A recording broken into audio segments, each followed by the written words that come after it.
நம்ம இப்போ code funded அக்கௌண்ட்டில் ஃபேஸ் 2ல் ஃபஸ்ட்டு ட்ரேட் எடுத்திருக்கோம். நம்ம ஆல்ரெடி ஃபேஸ் 1 கிளியர் பண்ணிட்டோம். இது கொஞ்சம் ஒரு 14 நிமிஷம் வீடியோ. இந்த வீடியோ நான் உங்களுக்கு கட் பண்ணி போடலாம். பட்டு ரியல் டைமில் ட்ரேட் பண்ணும்போது எப்படி எமோஷனல்ஸ் கொண்டு வரணும், எப்படி ஸ்டாப் லாஸ் எல்லாத்தையும் மூவ் பண்ணுறேங்கிறத கொஞ்சம் பாருங்கள். நான் என்னோடய செட்டப் படி ட்ரேட் பண்ணிகிட்ருக்கேன்.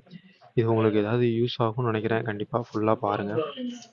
நான் அப்பப்போ ட்ரேடிங் வியூ சார்ட்டும் சேஞ்ச் பண்ணி செக் பண்ணிகிட்ருப்பேன். எதுக்காகனா நம்ம ஒரு டைம் பீரியடில் ட்ரேட் பண்ணிகிட்ருக்கோம். அதே டைமில் ட்ரேட் நம்ம சைடு போகும்போது நெக்ஸ்ட்டு அதாவது அப்பர் டைம் லிமிட்டில் ஏதாவது சப்போர்ட் ரெசிஸ்டன்ஸ் இருக்கலாம். அதை மட்டும் ஒன்ஸ் செக் பண்ணிக்கணும்.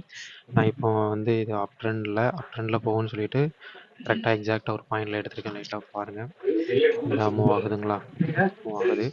அதே டைம் இதுதான் என்னோடய stop loss. Minimum stop loss $2 தான் வச்சுருக்கிறேன். இது என்னோடய செட்டப்பை நீங்கள் ஒவ்வொருத்தரும் ஒவ்வொரு ட்ரேட் பண்ணுவீங்க. உங்களுக்கு இந்த செட்டப் எப்படி நான் ட்ரேட் பண்ணுறேன் அப்படிங்கிறது உங்களுக்கு வேணும்னாலும் சொல்லுங்கள். நான் உங்களுக்கு அது ஒரு வீடியோவாக சொல்லித்தரேன். பட் இது நான் ஒரு 6 to 7 இயர்ஸாக லேர்ன் பண்ண மெத்தடு. பட் எந்த லெவலில் ஒர்க் ஆகுதுன்னு எனக்கே தெரியலை. நான் எப்பவும் சொல்கிற மாதிரி ட்ரேடிங் ஒரு ப்ராபபிலிட்டி கேம் தான். இதில் என்னோடய ப்ராபபிலிட்டி இன்றைக்கி ஒர்க் ஆகுதாங்கிறத கடைசி வரைக்கும் பாருங்கள். நான் ஃபேஸ் 1 ஆல்ரெடி நம்ம 2 நாளில் கிளியர் பண்ணி 3 நாளில் கிளியர் பண்ணி முடிச்சிட்டோம். அதுக்கான ஒரு ஷார்ட்ஸும் சர்டிஃபிகேட்டும் நான் உங்களுக்கு அப்லோட் பண்ணியிருந்தேன். இது அதோட ஃபேஸ் 2ஓடதுங்க. இதில் இந்த போயிட்டுருக்குது பாருங்கள். இதுதான் கோட் ஃபண்டோட ரியல் அக்கௌண்ட்டு. அது எவ்வளோ 200 நம்ம 300 டார்கெட் ப்ராஃபிட் எடுக்கணும். இதுதான் என்னோடய ஃபஸ்ட்டு ட்ரேடு. நம்ம எடுத்த ஸ்டேஜ் இதுக்குனே போயிட்டுருக்கு. இப்போ எல்லாம் ஓவர் கான்ஃபிடென்ட்டாக இருப்போம். இந்த டைமில் க்ளோஸ் பண்ணிடலாம் அப்படின்ட்டு. நான் எதுக்காக இந்த ஸ்டாப் லாஸ் ஒரு இடத்துலேருந்து இன்னொரு இடத்துக்கு மூவ் பண்ணுறேன்னா, இன்கேஸ் ஆல்ரெடி நம்மளுக்கு $80 $70 ப்ராஃபிட் வந்துருச்சு. இன்கேஸ் ஆப்போசிட்டில் ரிவர்ஸ் ஆனால் கூட நம்ம கேபிட்டலை ப்ரொடெக்ட் பண்ணியிருக்கலாம். அதுக்காக தான். ஏன்னா ஆல்ரெடி நம்மளுக்கு $80ங்கும்போது $80 ஸ்டாப் லாஸையும் தாண்டி கீழே வருதுன்னா நம்மளோட கண்டிப்பாக ஒரிஜினல் ஸ்டாப் லாஸையும் ஹிட் ஆகிரும்.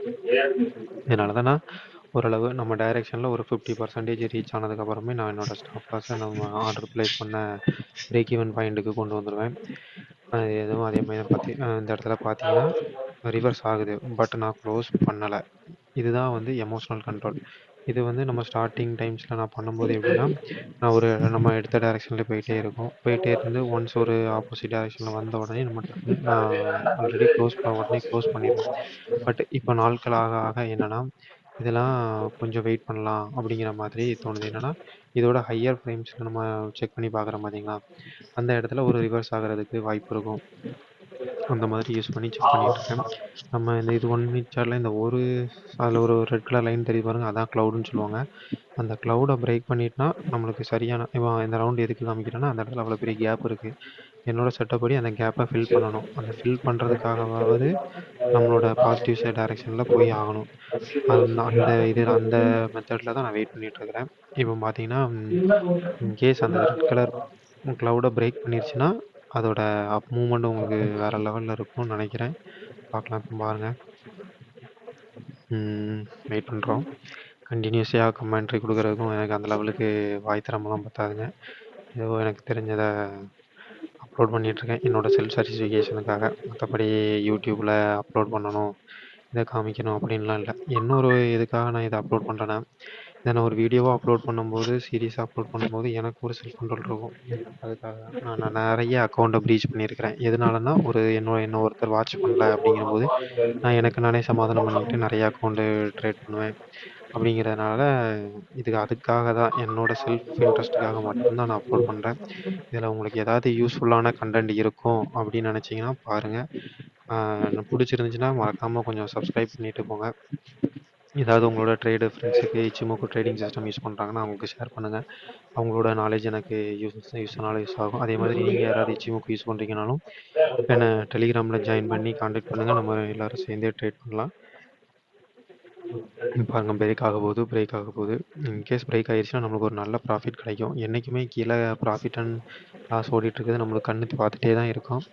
இருந்தாலும் அதை ஒரு கன்சிடர் பண்ணாமல் நம்மளோட ட்ரேட் செட்டப்பை ஃபோக்கஸ் பண்ணோம்னா கண்டிப்பாக நம்மளுக்கு ஒரு நல்ல அமௌண்ட் கிடைக்க வாய்ப்பு இருக்குது.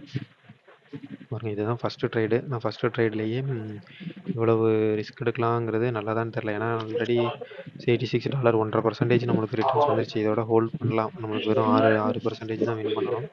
பட் நம்மளுக்கு அதுக்கான ஆப்பர்ச்சுனிட்டி இருக்கிறதுனால நான் ஹோல்டு பண்ணுறேன். என்னென்னா சிக்கோ ஸ்பேன்லைனும் கரண்ட் ட்ரேடிங் ப்ரைஸுக்கு மேலே போயிடுச்சு. $300 நான் அட்டைன் பண்ணணும். சிக்கோ ஸ்பேன்ஸு ரைட் சைடு அந்த கூமோ க்ளவுடும் ஓப்பன் ஆக போகுது. அதனாங்கிறது வந்து ஒரு பாசிட்டிவ் சிக்னல். அதை பேஸ் பண்ணி நான் ஹோல்ட் பண்ணிகிட்ருக்கேன். அப்புறம் 3 மினிட்ஸ்லையும் பிரேக் ஈவன் நடக்க போகிறதுக்கான வாய்ப்பு நடந்துகிட்ருக்குது. 5 மினிட்ஸ்லையும் ஒரு ரெசிஸ்டன்ஸ் இருக்குது. பட் அது அந்த லெவலுக்கு ஒர்க் ஆகுமாங்கிறது தெரியல. அந்த இவ்வளவு என்னோட கால்குலேஷனை செக் பண்ணி தான் நான் இந்த ட்ரேடுக்கு வெயிட் பண்ணிகிட்ருக்கிறேன். சரி பார்க்கலாம். $99 வந்துருச்சு. நீ எவ்வளோ நேரம் ஹோல்ட் பண்ண போகிறேங்கிறது தெரியல. இது எவ்வளோக்குள்ள மூவ்மெண்ட்டு நல்ல மூவ்மெண்ட்டு கொடுக்கணும். பார்ப்போம், வெயிட் பண்ணுங்கள். வாய்ஸ் வரல. வேறு நீங்கள் உங்களோட ட்ரேடிங் மிஸ்டேக்ஸ்லலாம் என்னென்ன தப்பு பண்ணுறீங்க, உங்களுக்கு எது ரொம்ப வீக்காக இருக்குது அது அப்படிங்கிறத கீழே முடிஞ்சால் கமெண்ட் பண்ணுங்கள். எனக்கு தெரிஞ்சது ஏதாவது இருந்துச்சுன்னா சொல்கிறேன். மேக்ஸிமம் எல்லாருமே தப்பு தாங்க பண்ணுவோம். யாருமே இங்கே பர்ஃபெக்ட் கிடையாது. ஒன்லி ப்ராபபிலிட்டி அதை மட்டும் மைண்டில் ஃபிக்ஸ் பண்ணிக்கோங்க. No one is perfect here. Close பண்ணலாங்கன்ட்டு கை போகுது. பட்டு வெயிட் பண்ணுவோம். ஸ்கூல் படிக்கும்போதே இந்த ஸ்டாட்டிக்ஸ்னு ஒரு சப்ஜெக்ட் உண்டு. அதாவது நிகழ்தகவு. தமிழ் மீடியத்தில் படிச்சிங்கன்னா தெரியும். அதை எந்த சப்ஜெக்ட் எனக்கு அது பிடிக்காதோ இப்போ அதில் படி தான் நான் ஒர்க் பண்ணிகிட்ருக்கேன். ஆக்சுவலி அந்த நிகழ்தகவுங்கிறது ரொம்ப கஷ்டமாக இருக்கும். கஷ்டம் மீன்ஸ் அது புரியவே செய்யாது. பட் லைஃப்பில் ப்ராபபிலிட்டியை ஒழுங்காக டிசைட் பண்ண தெரிஞ்சுன்னா அவங்க தான் சக்ஸஸ் ஆகுறாங்க. இதுவே நம்மளோட லேட்டர் லைஃப்பில் தான் நான் புரிஞ்சுக்கிட்டேன். அதான் மொக்கையை போட்டு அறுக்கானான்னு நினைக்காதீங்க. இந்த ட்ரேட் பண்ணும்போது என்ன பேசுகிறதுங்கிறது எனக்கே தெரியலை. அதனால தான் பேசிகிட்ருக்கிறேன். இந்த இடத்துல ஒரு சின்ன ரிவர்ஸ் ஆக வாய்ப்பு இருக்குங்க. ஏன்னா கீழே 1 மினிட்ல அந்த 2 லைனுமே கீழே ஒரு சப்போர்ட்டிவ் க்ரியேட் பண்ணுது. அதனால் மேபி அதை டச் பண்ணிட்டு போகிறதுக்கு வாய்ப்பு இருக்கிறது. பார்க்கலாம். நீங்கள் எல்லோரும் என்னென்ன ட்ரேட் செட்டப்ஸ் யூஸ் பண்ணுறீங்க? பாசிட்டிவ் சைடில் போதுங்க. என்னென்ன ட்ரேட் செட்டப்பில் யூஸ் பண்ணுறீங்கிறதையும் கொஞ்சம் சொல்லுங்கள். கொஞ்சம் யூஸ்ஃபுல்லாக இருக்கும். மேலே போகுது. இது ஒரு நல்ல பாசிட்டிவ் சைன் தாங்க. எவ்வளோ தூரத்தில் நம்ம கேட்ச் பண்ண போகிறோம், எவ்வளோ தூரத்தில் எப்போ கட் பண்ணுறோங்கிறது தாங்க முக்கியம். பாருங்கள், அந்த கேப்பை ஃபில் பண்ணிவிட்டு நான் உங்களுக்கு ஆல்ரெடி ஒரு சின்ன சர்க்கிள் மாதிரி போட்டு காமிச்சிருந்தாலும் அந்த கேப்பை ஃபில் பண்ணிடுச்சு. இப்போ 3 மினிட்டும் பிரேக் பண்ண போதுங்க. பிரேக் பண்ணிச்சுன்னா நம்ம எக்ஸ்ட்ரா டைம் கூட கொஞ்சம் வெயிட் பண்ணலாம். நல்ல செட்டப்.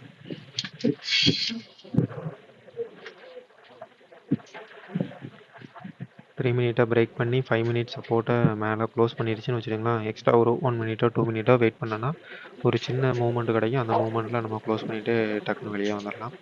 இது வந்து கொஞ்சம் லென்த்தாக வீடியோ போகும்னு நினைக்கிறேன். ஏன்னா ட்ரேடு க்ளோஸ் பண்ணுற வரைக்கும் நான் உங்களுக்கு வீடியோ ரெக்கார்ட் பண்ணுறேன். பட்டு பாசிட்டிவில் முடிக்கிறானான்னு எனக்கே தெரியல.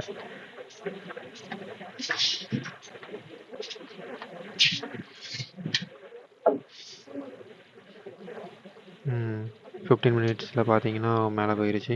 5 மினிட்ஸில் நான் சொன்ன மாதிரி அபவ் க்ளோஸ் வச்சிருச்சு. க்ளோஸ் வைக்க போகுது. அதனால் நம்மளுக்கு இது ஒரு நல்ல சைனு. இன்னும் ஒரு 2-3 கேண்டில்ஸ் இப்படியும் கிடைக்குங்க. ஏன்னா அந்த இடத்த ஒரு ஃபால்ஸ் பிரேக் அவுட்னு நினச்சி கூட நிறைய பேர் பை பண்ண அந்த இடத்துல ஸ்டாப் லாஸ் ஆர்டர் செட் பண்ணியிருப்பாங்க. இந்த இடத்துல தான் ஸ்டாப் லாஸ் செட் பண்ணியிருப்பாங்க. மேக்ஸிமம் ஆர்டரோட ஸ்டாப் லாஸ். நான் என்னோட ஸ்ட்ராட்டஜியில் அதுலேயே நானே ஒரு செல் அடித்து ஒரு ஸ்டாப் லாஸ் அந்த இடத்துல தான் செட் பண்ணியிருப்பேன். பட் இன்றைக்கி நான் அப்படி எடுக்கல. பார்த்தீங்களா, நல்ல மூமெண்ட்டு. நியர்லி $175 வந்துருச்சு.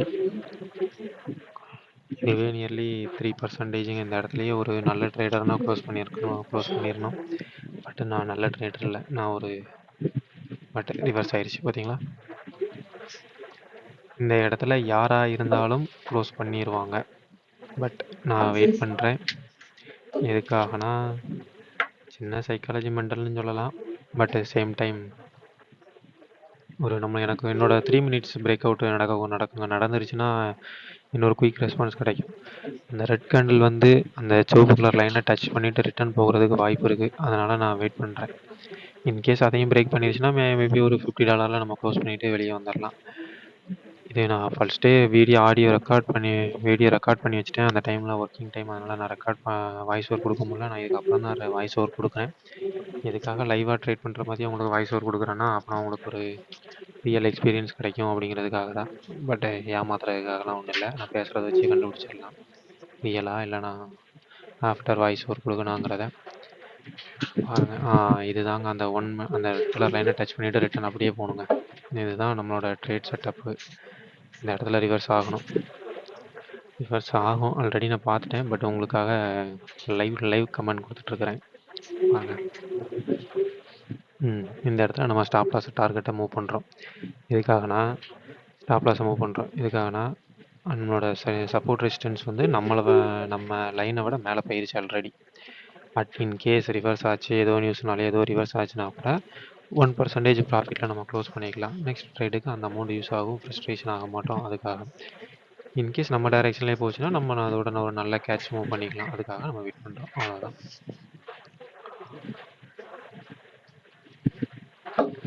சில பேர் ஃபிக்ஸ்டு ஸ்டாப் லாஸ், ஃபிக்ஸ்டு டார்கெட்டை வச்சு ஃபிக்ஸ் பண்ணுவாங்க, அப்படியும் ட்ரேட் பண்ணுவாங்க. அது ஒரு பெஸ்ட் மெத்தடு. பட்டு நான் ஒரு மாதிரி ட்ரேடரு, அதனால் நான் ஸ்டாப் லாஸு டார்கெட்டு எல்லாத்தையும் மூவ் பண்ணிகிட்டே இருப்பேன். சம்டைம்ஸ் பிக் மூவை கேட்ச் பண்ண ட்ரை பண்ணுவேன். அதுவே ஆணி எடுத்து சொருகின மாதிரி ஆயிடும். அப்படி கிடையாது. சில டைம் அந்த பிக் மூமெண்ட்டை நம்மளால் கேட்ச் பண்ணிட்டோன்னா நம்மளோட அக்கௌண்ட்டுக்கு ரொம்ப யூஸ் ஆகும். நீங்கள் பார்த்தீங்கன்னா இது ஃபஸ்ட்டு ட்ரேடு தாங்க. ஃபஸ்ட்டு ட்ரேட்லேயே நம்ம நியர்லி 3%, அதாவது 50% ஆஃப் த டார்கெட்டை நம்ம அச்சீவ் பண்ணிட்டோம். இந்த இடத்துல டார்கெட் ஃபிக்ஸ் பண்ணணும்னு தோணுச்சு, அதுக்காக டார்கெட் ஃபிக்ஸ் பண்ணிகிட்ருக்கேன். இதெல்லாம் வந்து லைவ் டைமில் நான் செட் பண்ணுறதுங்க. இதுக்குன்னு ஒரு எந்த செட்டப்போ எதுவுமே நான் ஃபிக்ஸ் பண்ண மாட்டேன். எதுக்காக அந்த இடத்துல ஃபிக்ஸ் பண்ணியிருக்கேன்னு உங்களுக்கு தெரியும். அந்த இடத்துல ஒரு ரெசிஸ்டன்ஸ் இருக்குது, அதுக்காக அந்த இடத்துல மூவ் பண்ணி வச்சேன். பட் மேக்ஸிமம் என்னோட டார்கெட் லைனை நான் அடிக்கிற வரைக்கும் விடுறதில்ல. அதுக்கு முன்னாடியே க்ளோஸ் பண்ணிவிட்டு வெளியே வந்துடுவேன். இந்த டைமும் அதை தான் பண்ணேன். பட் பாருங்கள், $50. இன்னும் ஒரு 2-3 மூமெண்ட்டுக்காக வெயிட் பண்ணிகிட்ருக்கேன். ஏன்னா இந்த இடத்துல ஒரு சின்ன தவக்கம் சொல்லுவாங்கள்ல, அதாவது கன்சாலிடேஷன் சொல்லலாம் ட்ரேடிங் டைமில். கன்சாலிடேஷன் மாதிரி நடந்துச்சுன்னா நம்மளுக்கு ஒரு சின்ன மூமெண்ட் கொடுக்கும். அந்த மூமெண்ட்டை தூக்கிட்டு அப்படியே சத்தம் கடாமல் வெளியே வந்துடணும். நம்மளுக்கு யூடியூப்பில் எப்படி பேசணும், கோர்வையாக பேசணும் அதெல்லாம் தெரியாது. ஏதோ ட்ரேட் பண்ணுறோம், ரெக்கார்ட் பண்ணுறோம், நம்ம மன திருப்திக்கு வீடியோ போடுறோம், திருப்பி பார்க்குறோம், அவ்வளோதான். இதை ஒரு ஜேர்னலாக கூட நான் யூஸ் பண்ணிப்பேன். நிறைய பேர் ட்ரேடிங் சேனல்லாம் ரெக்கார்ட் பண்ணுவீங்களா? எனக்கு அந்த பழக்கம்லாம் கிடையாது. அதனால தான் நிறைய ட்ரேட் லாஸ் ஆகிட்டேன். நீங்கள் ட்ரேடிங் சேனல் ஃபாலோ பண்ணுங்கள்.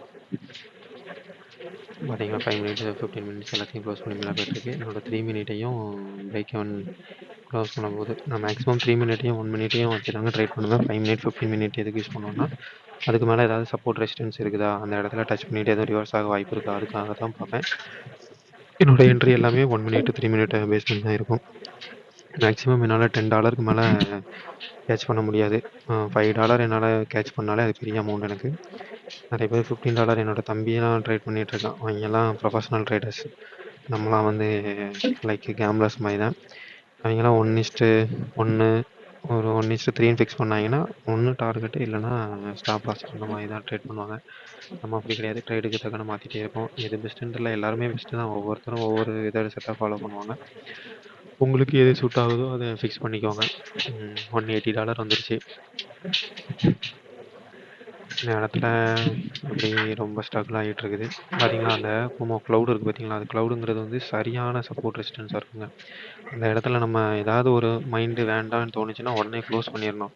என்ன தான் அப் ட்ரெண்டில் இருந்தாலும் சரி, அந்த க்ளவுடில் டச் பண்ணி ஒரு இன்கேஸ் ஒரு நெகட்டிவ் வந்துருச்சுன்னா நான் க்ளோஸ் பண்ணிட்டேன். எதுக்காகனா அந்த இடத்துல ஒரு க்ளவுடு இருக்குது, அதுக்காக பயந்து தான் க்ளோஸ் பண்ணிட்டேன். இன்கேஸ் க்ளவுட் இல்லைனா ஹோல்டு பண்ணியிருப்பேன். இறங்குது, இதுக்கப்புறம் மார்க்கெட் மேலே போகுமான்னு தெரில. இங்கே பாருங்கள், எக்ஸாக்டாக நான் எடுத்த பாயிண்ட்லேருந்து இறங்குது பாருங்கள். அதுக்கப்புறம் என்ன போகுதுன்னு சொல்லி வாட்ச் பண்ணக்கூடாது. வாட்ச் பண்ணோன்னா அடுத்து அகைன் ட்ரேட் எடுப்போம், லாஸ் ஆகிடும். அதனால் இன்றைக்கி ஒரு $180 எடுத்தாச்சு. நெக்ஸ்ட் ட்ரேடு நம்ம எப்போ எடுக்க போகிறோங்கிறது தெரியாது. இந்த வீடியோ ரெக்கார்ட் பண்ணும்போதே நான் லேட்டாக தான் ரெக்கார்ட் பண்ணுறேன். என்னால் அடுத்த ட்ரேடு எடுத்துட்டேன். அடுத்த ட்ரேடு என்ன ஆச்சுங்கிறதையும் அடுத்தது உங்களுக்கு ஒரு லைவாக இன்னொரு வீடியோவில் அப்லோட் பண்ணுறேன். லைவ் மீன்ஸ் இதே மாதிரி தான் ரெக்கார்ட் பண்ணிவிட்டு இன்னொன்று அப்லோட் பண்ணுறேன். நீங்கள் கண்டினியூஸாக பாருங்கள் என்ன கோமாளித்தனம்லாம் பண்ணுறோம் அப்படிங்கிறத பார்க்கலாம். நம்ம இடத்துலேருந்து எகைன் ரிட்டர்ன் ஆகிட்டு தான் இருக்குது. வாங்க. Okay bye. Love you.